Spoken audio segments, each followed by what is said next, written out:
Hello বন্ধুরা, আজকে একটা নতুন রেসিপি নিয়ে চলে এলাম। এই যে সিমের বিচির তরকারি। তো প্রথমে এই যে এখানে ফ্রাই প্যানে সাদা তেল দিলাম, তাতে সাদা জিরে, শুকনো লঙ্কা, তেজপাতা দিলাম।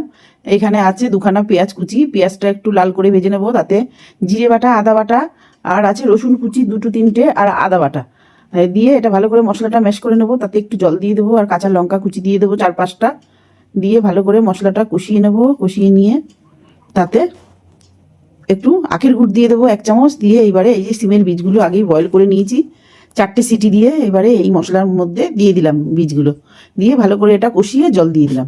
এবারে 10 মিনিট এটা ফুটে উঠলেই তারপরে ঝোলটা একটু শুকিয়ে গেলে তারপরে নামিয়ে নিলাম। বন্ধুরা, এইভাবে আপনারা সিমের বিচির ডালনা করে খেয়ে দেখবেন, খুব সুন্দর লাগে। রুটি ভাত সব কিছুর সাথেই খাওয়া যায়। আর রান্নাগুলো যদি ভালো লাগে তো অবশ্যই একটা লাইক কমেন্ট শেয়ার করতে ভুলবেন না। রাধে রাধে, ধন্যবাদ।